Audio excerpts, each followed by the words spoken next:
Operation සම්බන්ධ cash flows තමයි අද අපි කතා කරන්නේ. මම මෙතනට ටිකක් try කරනවා ඔයාලට ඉන්වෙන්ටරි සහ ට්‍රේඩ් ඇන්ඩ් රිසීවබල්ස් වලින් බිස්නස් බිහේවියර් එක්ස්ප්ලেইন කරන්න. අමතරව මතක තියාගන්න ඔයාලට ඇත්තටම බිස්නස් ගැන දැනුම තමයි අවශ්‍ය වෙන්නේ කෑෂ් ෆ්ලෝ ඇනලිසිස් එක ගොඩනගන්න. AI යූස් කරනවා නම් DeepSeek එහෙම නැත්නම් ChatGPT වගේ ඒ වගේ පොඩි ප්‍රශ්නයක් තියෙනවා. ඔයා කොහොමද ෆිල්ටර් කරන්නේ හරි තොරතුරු මොනවාද වැඩක් නැති තොරතුරු මොනවාද කියලා. ඒ නිසා පුළුවන් තරම් පොත් කියවන එක තමයි වැදගත් වෙන්නේ අපි ඇනලිසිස් එක කරගෙන යන්න. අපි ඉන්නේ කෑෂ් ෆ්ලෝ ස්ටේට්මන්ට් එකේ ඔපරේටිං ඇක්ටිවිටීස් වල. එතකොට ගයිඩ් වීඩියෝ එක බලලා ඉන්න. ඒකට සාපේක්ෂව තමයි අපි කෑෂ් ෆ්ලෝ එක කරගෙන යන්නේ. ඔයාලට තේරෙනවද ඇත්තටම මැනුෆැක්චරින් රිලේටඩ් බිස්නස් වල මෙතන හුඟක් ඇඩ්ජස්ට්මන්ට් තියෙනවා. තේරුණාද? මෙන්න මේ නිසා තමයි ඇත්තටම කෑෂ් ෆ්ලෝ ඇනලිසිස් එක මැනුෆැක්චරින් කම්පැනි වල කරන්න අමාරු. ඊට අමතරව මෙන්න බලන්න තව තියෙන ලස්සන දෙයක්. ඔයාලට දෙනවද ඉන්වෙන්ටරිස්, trade and receivables, loan and advances, ඊට පස්සේ other payables. මේවා මොනවාද? මේ තියෙන්නේ current assets සහ මොකද්ද? current liabilities. එතකොට අපි තේරුම් ගන්න ඕන දෙයක් තමයි cash analysis ඉගෙන ගන්නවා නම් ඇත්තටම මේ දේවල් ව්‍යාපාරයක ඔපරේෂන් එකට තමයි විශාල ප්‍රමාණයක් මොනා කරන්නේද? සපෝට් කරන්නේ. ඊට අමතරව මම ඇඩිෂනලි දෙයක් කියන්නම්. මම බ්‍රෑන්ඩින් කරන කෙනෙක්. හරිද? බ්‍රෑන්ඩින් කරන්නේ. එතකොට ඒකෙන් තමයි මම වැඩ ටික පටන් ගත්තේ.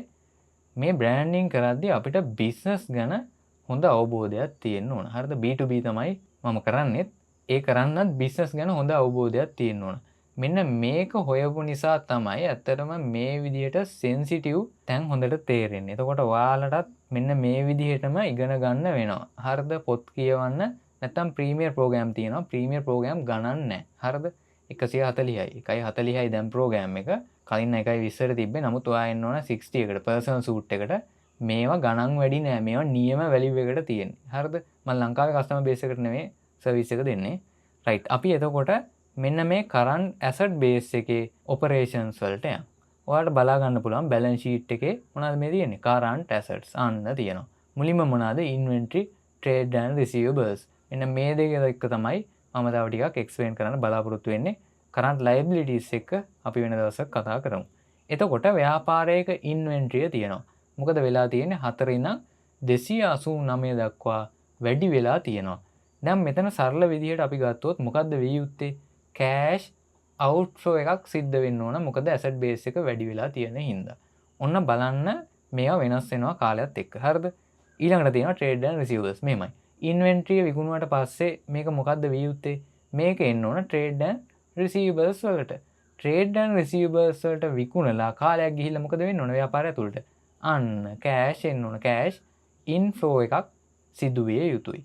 මෙන්න මෙතන පොඩි කන්ඩිෂන් එකක් තියෙනවා. දැන් අපි දන්නවා ඉන්වෙන්ටරිය වැඩි වුණාම ඇත්තටම අපේ බේසික් එකට අනුව කෑෂ් අවුට්ෆ්ලෝ එකක් වෙන්න ඕන. නමුත් මේක මෙහෙමම වෙන්නේ නැහැ. ඔන්න බලන්න වෙනස් වෙන විදිය. ඔයාලට බලා ගන්න පුළුවන් මෙතන තියෙනවා ඉන්වෙන්ටරිය. ව්‍යාපාරයක ඉන්වෙන්ටරිය තියෙන්නේ මොනවාද?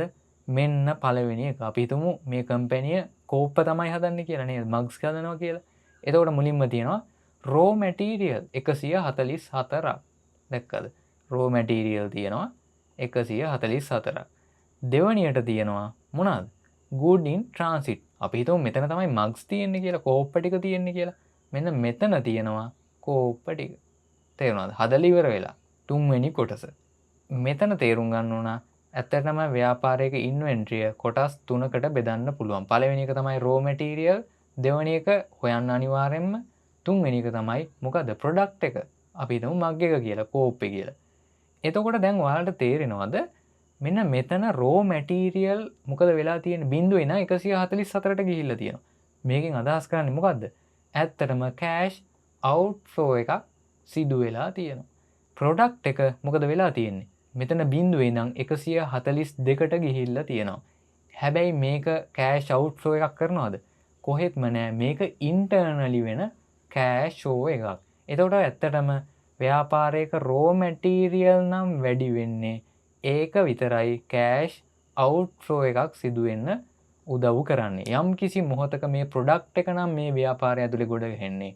ඒක cash inflow එකක්වත් outflow එකක්වත් සිදු කරන්නේ නැත. ඊට පස්සේ මම එක්ස්ප්ලেইন කරපු දෙවෙනි කොටස ඇතුලේ ඇත්තටම cash inflow හෝ outflow එකක් වෙන්නේ නැහැ.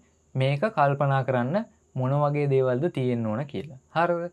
එතකොට ඇත්තටම මේ ව්‍යාපාරයේ මොකද්ද වෙලා තියෙන්නේ? raw material අරගෙන එහෙනම් cash outflow එකක් වෙලා තියෙනවා. ඊට පස්සේ product base එක මොකද වෙලා තියෙන්නේ? ඒකත් 142ක් දක්වා වෙනස් වෙලා තියෙනවා. මේවා මෙතන balance sheet එකේ තියෙන්නේ ඇත්තටම snapshot එකක්. ඒ මොහොතේ තියෙන condition එක. නමුත් ව්‍යාපාරයේ මොකද්ද වෙන්නේ? raw material මුලින් ගන්නවා. නේද? raw material අරගෙන අපි හිතමු මාසයක් තිස්සේ මේක product එක හදාගෙන එනවා. මෙන්න මේ දෙවෙනි step එකට එනවා.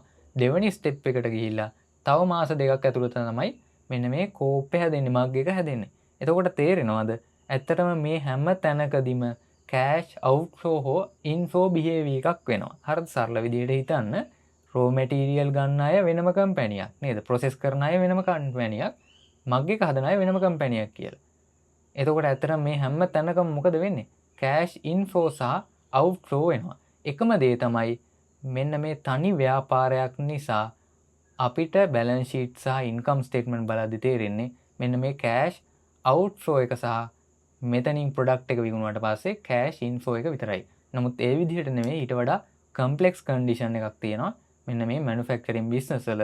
මේ වගේ මෙන්න මේ condition එක තේරුම් ගත්තොත් තමයි ඇත්තටම අපිට cash outflow සහ inflow behavior එක හරියට තේරුම් ගන්න පුළුවන්. මෙහෙමයි මෙතන raw material වල ඉඳන් product එකට යද්දි business එකක් ඇතුලේ cash flow move වෙන්නේ නැහැ. හරිද? හැබැයි මේක තේරුම් ගන්න ඕන හේතුව තමයි බැරි වෙලාවත් business එකකට ප්‍රශ්නයක් ආවොත් ඒ ප්‍රශ්නේ වෙන තැන cash flow disruption එකක් වෙනවා. අන්න ඒක හරියට අඳුර ගන්න පුළුවන් හැකියාව තියෙන්න ඕන. ඒ නිසා තමයි අපි cash flow ආශ්‍රයෙන් මේවා අධ්‍යයනය කරන්න ඕන. අපි තව ටිකක් ඉස්සරහට ගිහිල්ලා practical example එකක් බලමු. හරි, අපි දැන් මෙහෙම හිතමු. business එකේ මොනවද තියෙන්නේ? raw material තියෙනවා, product එක තියෙනවා, inventory.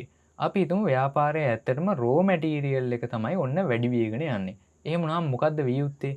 cash outflow එකක් සිදු විය යුතුයි. product portion එක නම් ඇත්තටම inventory වැඩි වෙන්නේ cash outflow එකක් වෙනවද? එහෙම වෙන්නේ නැහැ. හැබැයි මෙන්න මේ behavior දෙකම අපිට බලා ගන්න පුළුවන්. මම මෙන්න මෙතනට පොඩ්ඩක් focus කරන්න. product එක සම්බන්ධයෙන්. අපි හිතමු දැන් 2009 තමයි මේ තියෙන්නේ කියලා. 2019 20 මොකද වෙන්නේ? ඉකොනොමිකල් කලාප්ස් එක සහ කොරෝනා කන්ඩිෂන් එක. එතකොට අපි මෙන්න මේ වගේ කන්ඩිෂන් එකක් හිතමු. ඇත්තටම ව්‍යාපාරයේ කස්ටමර්ස්ලා තේරෙනවද? කස්ටමර්ස්ලාගේ සප්ලයි චේන් එක බ්‍රේක් වුණා කියලා හිතමු. නේද? 2019 ක්‍රෑෂ් එකෙන් පස්සේ මෙයාලා කියනවා අපිට ඔයාලගේ ප්‍රොඩක්ට් එක ආයේ එපා කියලා.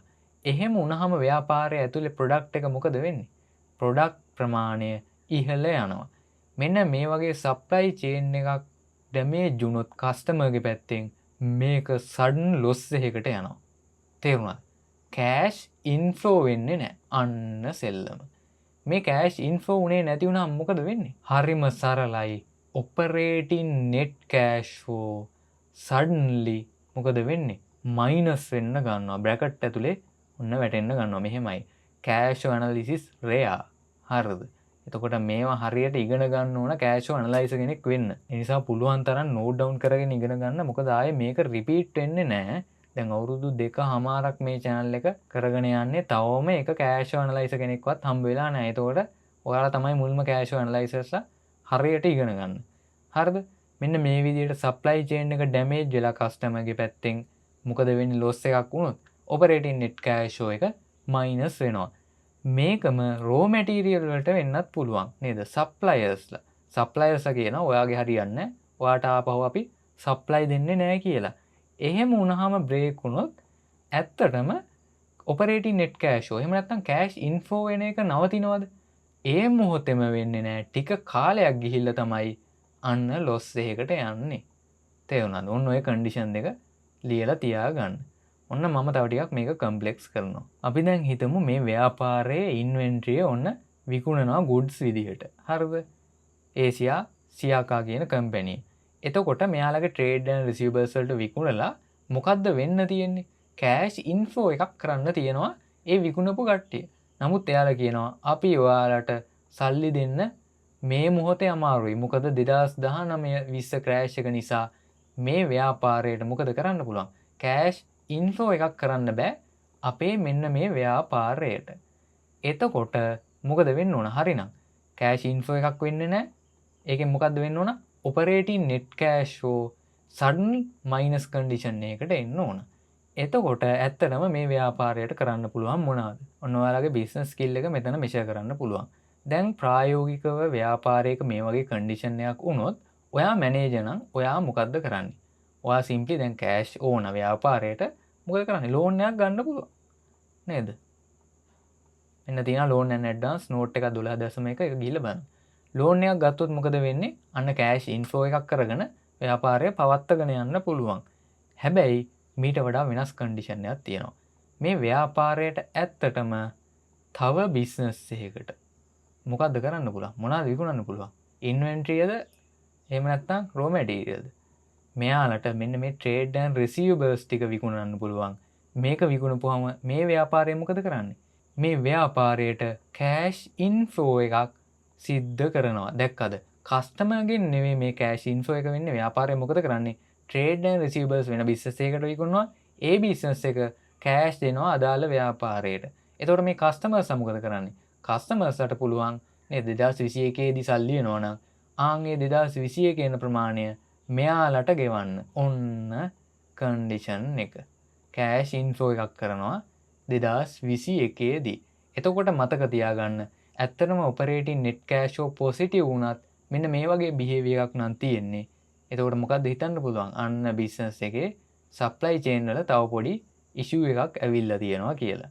මේ වගේ බිහේවියර් එකක් ඔයාලට රිචඩ් පීරිස් එක්ස්පෝර්ට් එකේ ඕනනම් බලා ගන්න පුළුවන්. අපි ප්‍රීමියර් ප්‍රෝග්‍රෑම් වල මේක කතා කරා. සාමාන්‍යයෙන් ලොස් එක වෙන්න අවුරුදු 2කට විතර කලින් එයාලගේ කෑෂ් ෆ්ලෝ වෙනස් වෙන්න පටන් ගත්තා. ප්‍රීමියර් ප්‍රෝග්‍රෑම් වලට ජොයින් වෙන්නේ WhatsApp නම්බරයට කතා කරලා පහලින් දීලා තියෙනවා.